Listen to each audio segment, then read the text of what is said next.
Fundação Vale apresenta.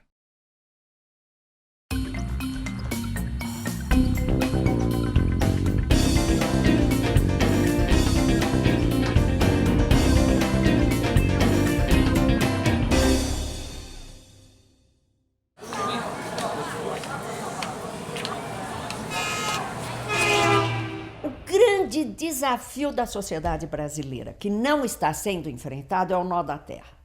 É o nó da terra rural e é o nó da terra urbana. Quando eu falo em terra urbana, é terra urbanizada, não é terra nua, é localização. Um terreno não é um pedaço de terra apenas, né?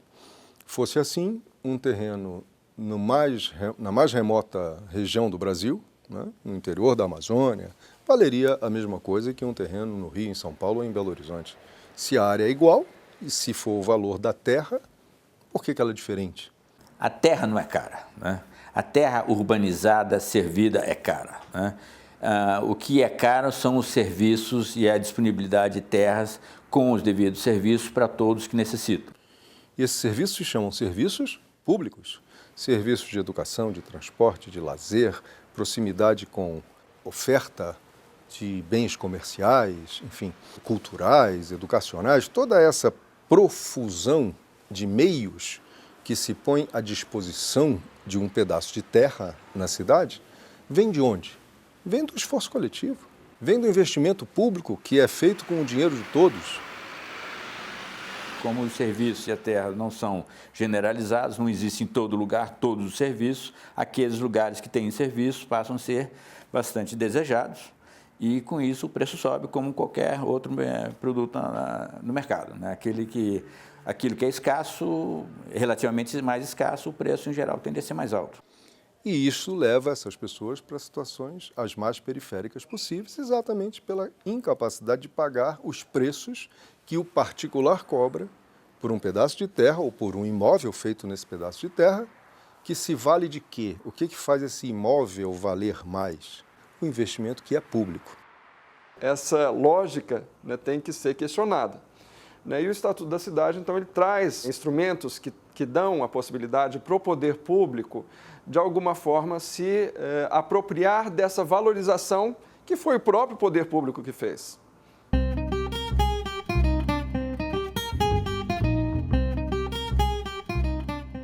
A outorga onerosa é uma forma de obter uma contrapartida pelo uso mais intenso da cidade, capturando a mais-valia gerada exatamente por esse processo de adensamento. Quando você constrói, você está usando de diversas formas o patrimônio público. Primeiro, o espaço aéreo que é necessário para ventilação, para insolação. Depois, as redes de infraestrutura, as vias públicas de transporte, de deslocamento, as redes de água, de luz, de esgoto, de telefonia, de energia elétrica. Então, quanto mais você edifica, mais você estará utilizando recursos públicos de todas as ordens.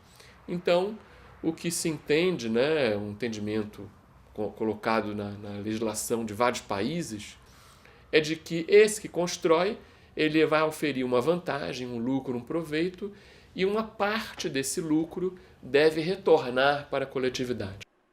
Vai se utilizar o recurso do processo imobiliário para se garantir objetivos estratégicos do plano diretor, que é atender a população de baixa renda bem localizada na cidade e o transporte coletivo. Então, a outorga onerosa é uma maneira é um dos instrumentos necessários para você controlar os mercados, redirecionar e ter uma cidade mais justa. Um dos grandes avanços do Plano Diretor de São Paulo foi estabelecer que o coeficiente de aproveitamento básico dos terrenos é 1. O que quer dizer isso? Quem for construir mais do que uma vez a área do terreno, por exemplo, pode-se construir, vamos dizer, 4 vezes numa certa área, junto, por exemplo, à estação de metrô, porque a ideia é que se possa construir 4 vezes nas áreas de transporte coletivo. Então, a pessoa que tem um terreno, por exemplo, de 2.000 metros, ela vai poder construir 8.000 metros. Só que tudo que ela construir acima de 2.000 metros, esses 6.000 adicionais, ela terá que pagar uma outorga onerosa para a prefeitura. Um valor que pode ser significativo, mas nós também tomamos cuidado de evitar que fosse um valor proibitivo, ou seja, que fizesse com que o empreendedor desistisse, por exemplo, de construir. Por quê? Porque também interessa que o mercado imobiliário atue. Só que ele, ao atuar, ao utilizar mais intensamente o solo urbano, ao se beneficiar dos investimentos que forem feitos, ele pague uma contrapartida para o poder público poder aplicar em regiões que ainda não receberam, aquela infraestrutura, aquela qualificação urbana que no lugar onde o empreendimento for realizado tem. Então, instrumentos deste tipo estão nessa caixa de ferramentas que se chama Estatuto da Cidade, que é uma lei que surgiu em decorrência da Constituição de 88, exatamente para permitir aos gestores públicos, ao poder público, atuar no sentido de reduzir a desigualdade no espaço urbano. As cidades brasileiras hoje, elas estão ingovernáveis por causa do aumento de preço do metro quadrado dos imóveis, terreno ou construção. Elas se tornam... É como se a sociedade toda produzisse uma riqueza que fosse apenas para o bolso dos proprietários. A cidade toda fica pobre, porque para o poder público construir uma creche, ele tem que pagar o preço de mercado por uma propriedade. E o preço de mercado subiu no Rio de Janeiro entre 2009 e 2012, 181%. E em São Paulo, 154%. A revista Exame é que deu o número. A maior alta do mundo.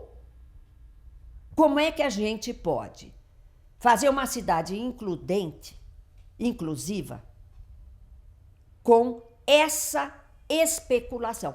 Especulação é a mesma coisa que jogo. Uma outra questão que vale a pena mencionar, que é o processo de valorização imobiliária, que a imprensa, o poder público anuncia como algo extremamente positivo e que muitas vezes a população incorpora. Meu apartamento agora está valendo, sofreu uma valorização de 100%, não está mais valendo 200 mil, está valendo 400 mil. Meu apartamento agora vale 500 mil, meu apartamento agora vale 1 milhão. O imóvel não valoriza, o imóvel sobe de preço, ele inflaciona, porque você não fez nada para ele valorizar, ele subiu de preço. Por exemplo, você vai à feira e lá tem um tomate, uma semana você comprou o tomate por R$2 o quilo, e na semana que vem você vai à feira e ele subiu para 4, o vendedor não vai dizer, meu tomate valorizou. Não, seu tomate subiu de preço, seu tomate inflacionou, você pode comprar menos tomate. E, no entanto, nós ainda cultivamos a ideia de que se um apartamento sobe de preço, no mês seguinte está valendo 1% a mais, 2% a mais, você diz, meu imóvel valorizou. Não, você perdeu dinheiro, porque ele subiu de preço, inflacionou, o seu filho não vai poder mais comprar com a mesma renda um imóvel igual. E se você vender aquele, você não compra outro. Isso é uma faca de dois gumes, porque a valorização imobiliária gera também barreiras ao acesso à moradia daqueles que efetivamente usam a moradia como valor de uso, como um bem fundamental à sua existência, à sua reprodução na cidade. Se eu moro num lugar, eu não moro para fins de valorização imobiliária, para fins de valorização econômica, eu não tenho a minha moradia como valor de troca, como mercadoria, mas como valor de uso. Quer dizer, então, a valorização imobiliária pode ser algo, inclusive, que bloqueia a possibilidade de acesso das pessoas a esse bem fundamental que é a moradia na cidade. Um aspecto interessante é que não só a gente avança pouco, porque os mecanismos apresentados pelo Estado, seja de construção de habitação, seja de financiamento para a habitação popular, têm sido muito medíocres, mas também porque o mundo popular, boa parte dele, está exposto a um autoritarismo de mercado. A lei do mercado, no limite, é a lei da selva, é a lei do mais forte, nas favelas e nas periferias. Aqui em Belém, em 1996, foi redefinido todos os bairros de Belém e o mercado imobiliário disse quais eram as áreas prioritárias para ele. O eixo da Avenida Augusto Montenegro, que a gente vê aí os altos condomínios com empresas transnacionais e tudo mais, grandes empresas, shoppings, e o que a gente percebe? Isso foi definido na década de 90. Então a gente sente esse reflexo da supervalorização, da especulação imobiliária. Quem tem dinheiro chega aqui e compra um terreninho aqui que sabe que daqui a 5 anos vai estar valendo 5 vezes mais. Então realmente o mercado imobiliário, a especulação imobiliária, ela não é nada a favor do pobre.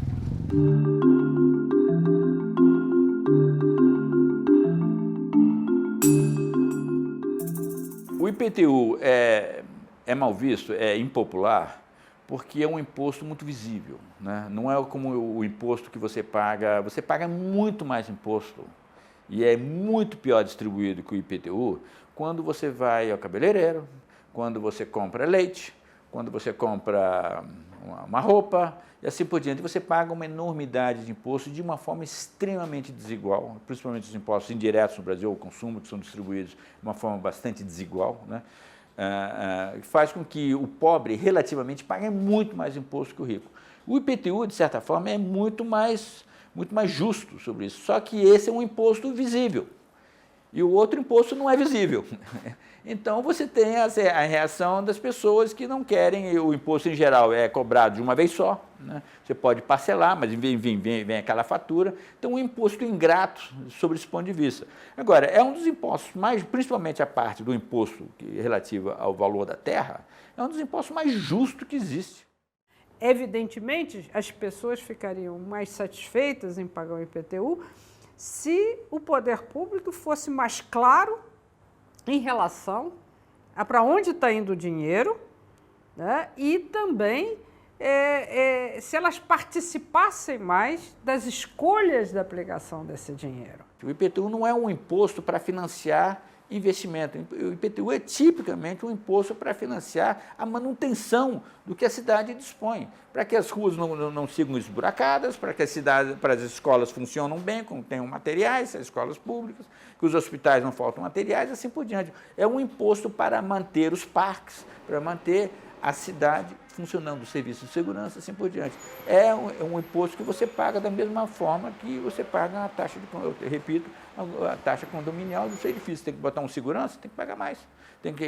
Quer melhorar, botar uma piscina no teu edifício, melhorar tem que pagar mais, não tem outro jeito, né? A cultura brasileira, a cultura da gestão urbana, a cultura da administração municipal brasileira tem ainda um enorme desafio pela frente, né, que é o de superar a visão arrecadatória do IPTU para assumir essa visão do IPTU como instrumento de planejamento e de promoção de justiça social.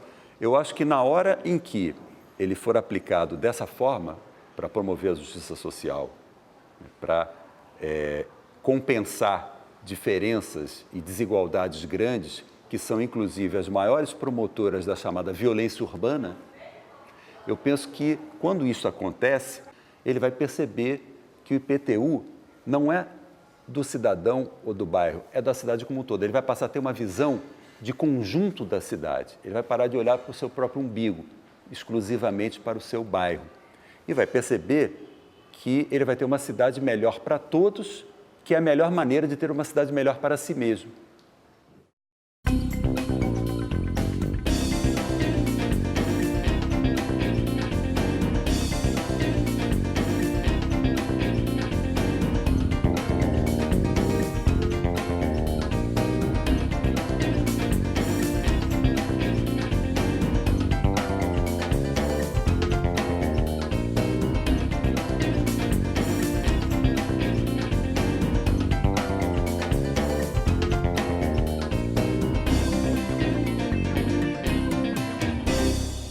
Oferecimento Fundação Vale.